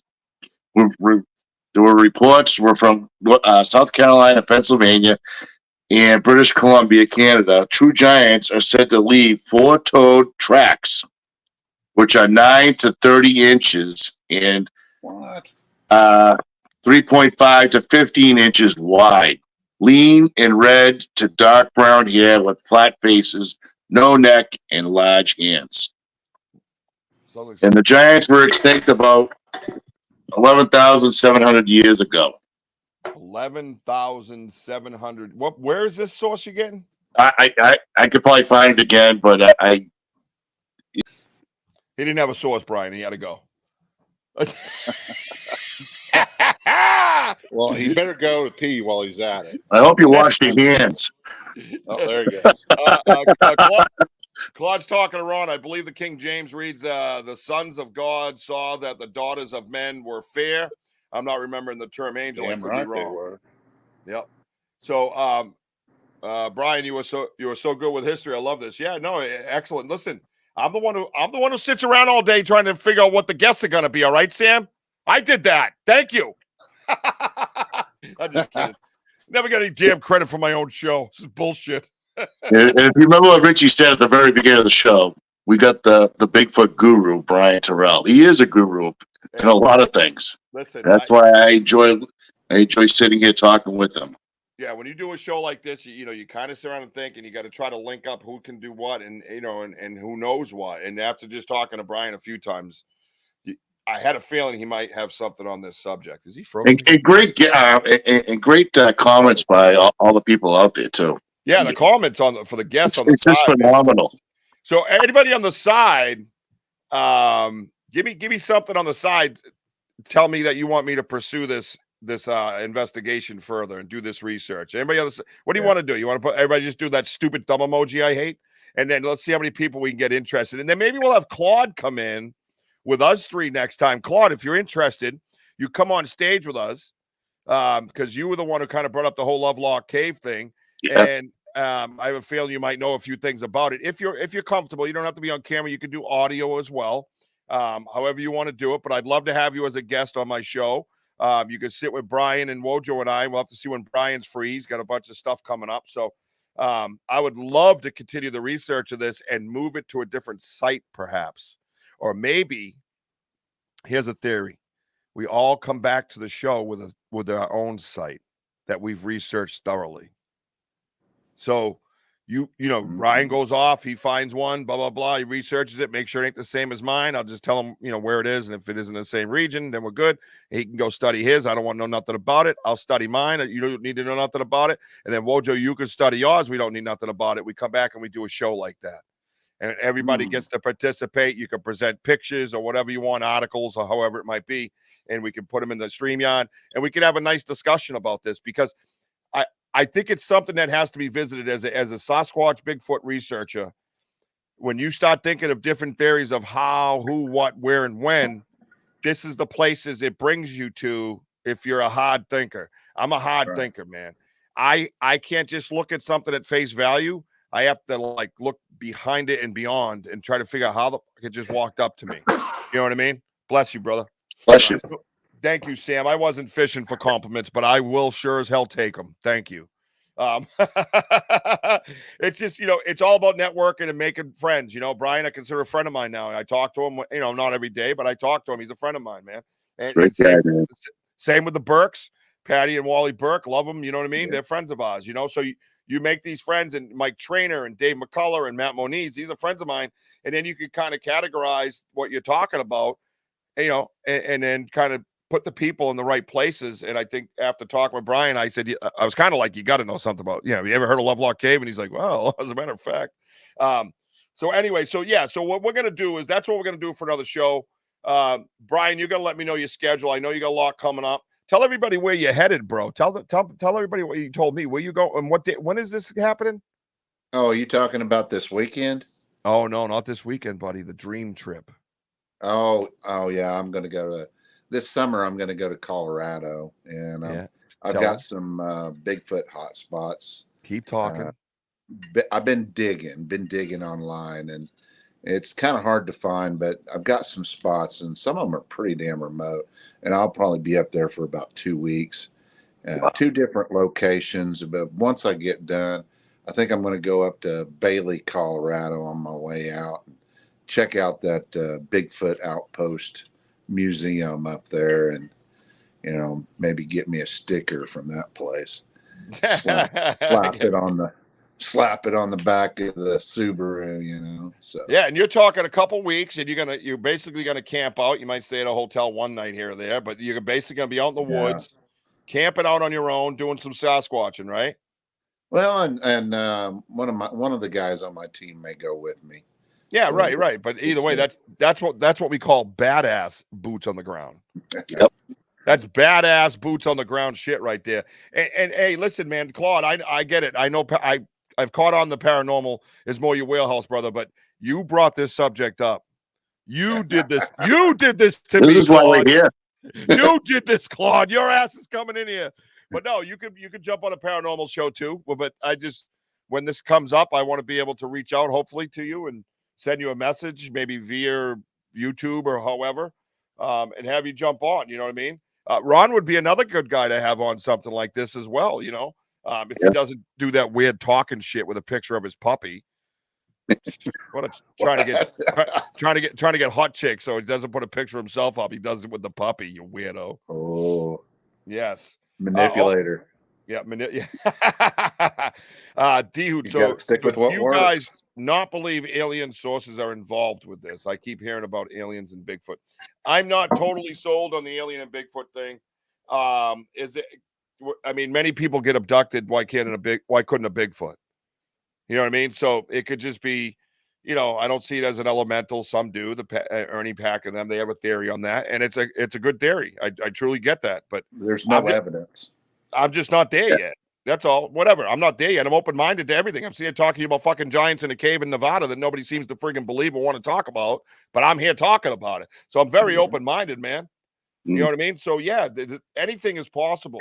But I think for me, an alien abducting a Bigfoot going, what the hell is this thing? You know what I mean? Would be more or less along the lines that I would believe, as opposed to I am a Bigfoot and he swaps out of an orb and, you know, lassos whatever, a donkey and rides off into the fucking sunset. You know what I mean? So I don't fucking know. I have no idea what. Yeah. Yep. Sure have. Wow, that's a trip.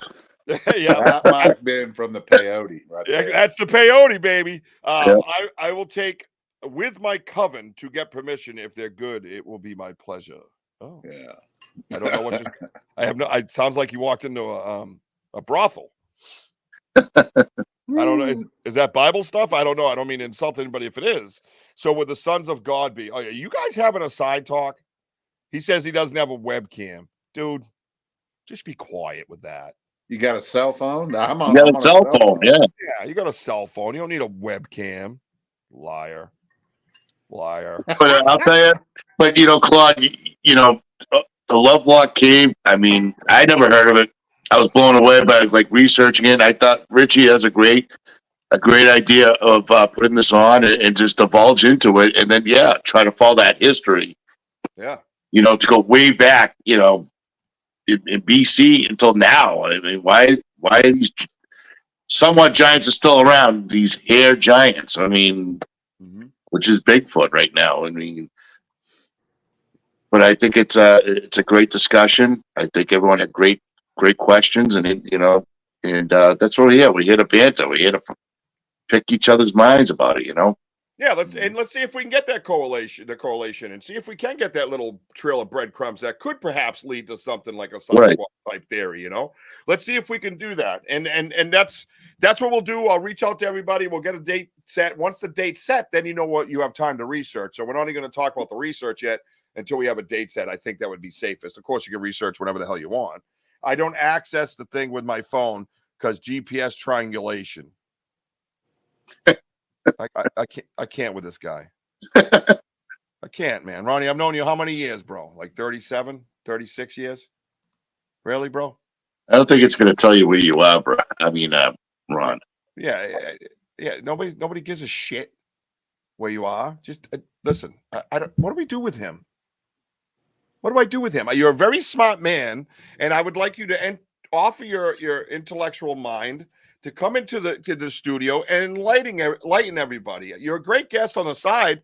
I'm actually taken away from my side by having somebody like you come in. I'd rather leave you over there and you can entertain and ask questions. But here I am, opening my door to you. All right. Again, Ron, this is a virtual coach this time. Get your ass in here and figure it out, okay? You got like 3 to 4 weeks to do it. Or I'm coming down to Jacksonville. I'm going to slap you and then get on the plane and come home. Put a mask on. Do whatever you got to do. But you have to get on. Oh, there you go. Yeah, there you go. Yeah, my name's Ron. Vendetta. P for Vendetta, yeah. Vendetta masks. Totally not wanted by the FBI. My name is Ron. Ron's, I'm still in detention. Yeah, absolutely. So listen up. We're going to wrap this show up tonight. I don't know. Did you have a kick-ass time, Brian? Did you enjoy this? You seem like you were into this conversation, man. You were kicking ass. Yeah. You know, it's a kind of a bottomless pit, but I think it's something that once you've been into the Bigfoot thing for a certain period of time, your brain goes there, and you kind of want to know. And it's not, for me, it's not just about the Lovelock situation. It's all of those giants that were found, that came from that, I think they call it like the Adena culture. Yeah. They really don't know, but all these mounds and all these burials and these giants, I mean, apparently these giants were interbreeding, with some of these normal sized people. I mean, to me, they're all connected, although a lot of them were not red haired, but it's just, what is there a connection? Are these Sasquatches, Yeah. because I mean, how different are they? I mean, we assume, and this is just me, but I assume that a Sasquatch skull is going to look vastly different than ours. Yep. And you think you'd just be able to take one look at it and say, ooh, that's definitely not human. But at the same time, nobody's ever come up with one. And so how do you even know? I mean, I don't know. And have they interbred at some point, or was there some kind of connection? I mean, what is their lineage? Where do they come from? Yep. I mean, I don't know. It's just, sheesh. It's Are crazy. they the missing link, man? Yeah. Yeah. You know what I mean? Claude, yes, Sam's Pretty Paranormal is the same name on YouTube. She does have a channel and she has kick-ass work, and I would love if you would support her. That would be outstanding. So totally She better be pretty. Before looking for my uncle, so my family has problems, but that's another thing. Oh my God, Ronald. Can't bring you anywhere. No, check out Sam's pretty paranormal work. Check her out. She's got a lot of good stuff. Also, check out my boy Brian. Where can they find you on social media, my friend? Oh man, I'm on TikTok, but primarily on Facebook and YouTube. Just look up Red Dirt Cryptid Investigations. We're based out of Oklahoma. Yep, absolute kick-ass stuff. And now he's a boots on the ground guy. He gets out there, he investigates. You will see those investigations. You will hear the crumbling of the leaves underneath his boots like you do mine. I actually had somebody complain, "You're never going to find Bigfoot. You're too loud." And I was like, you realize that there's a microphone facing down towards my feet, right? As I walk through the dried up leaves. Just check it. Back to you, Bob. I mean, it's like, I'm not very smart or anything, but okay. Just my favorite is when they bitch about the wind. I'm like, you do realize I'm in Oklahoma, right? Yeah, the wind kind of comes through there. I don't know. It's pretty funny. Yeah, no, it is funny. It is funny. Humans are pretty funny. Yeah, Sam, look him up. He's got extraordinary stuff. Yeah, make sure you like and subscribe to Brian, please. We're all here to support each other, man. Right. Let's all just reach out to each other. Let's all look for each other's stuff. Let's all click like and subscribe. Let's tell our friends. Let's tell our family. And Brian, do you investigate East Texas at all? And I believe you do, wasn't it? No, was that Arkansas? Well, I've been down to East Texas once or twice. I don't have any videos from See you, Claude. But yeah, there's a lot. They got a lot of activity over in East Texas.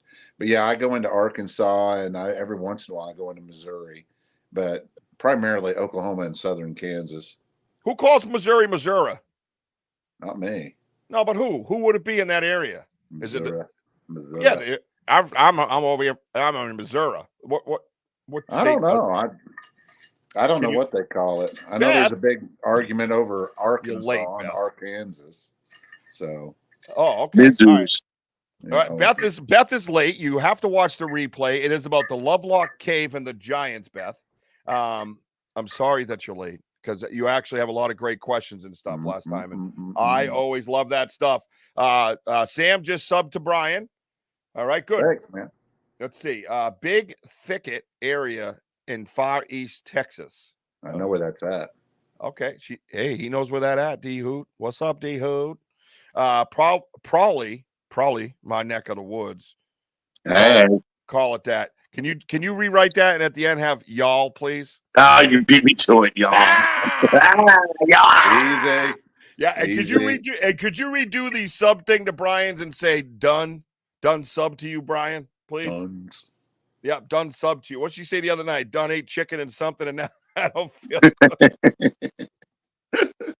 Don't pick on Sam. I just love you people. I do. There's not many people that come in here that I'm like, oh, they're here. Like I just love them. They bring out this between them and my microphone. It just turns me into who I really want to be in life. You know what I mean? Yeah. I think I'm just gonna walk around the world with a microphone in my face. Anyways, Beth, I'm sorry I missed you. I'm sorry you missed the show, but you can definitely watch the replay. Make sure you like and subscribe to my YouTube, Banter with Richie B. Make sure you follow me on TikTok, Instagram, and Facebook, Banter with Richie B. And there we go. We got Sam finally talking right again. Done sub to you, Brian. There you go. There you go. No, I love you, Sam. You're an amazing, talented human and a good person. And D-Hoop, thank you so much for chiming in. And Ron, of course. I saw Cy was here. I was just going to call him that, even though it's Matt, right? That's my brother, Brian. Yeah. Claude, as usual. Let's see. Who else did I miss? Anybody? I know a few of my friends stopped in. Big Daddy Andy, be safe in your travels. Courtney.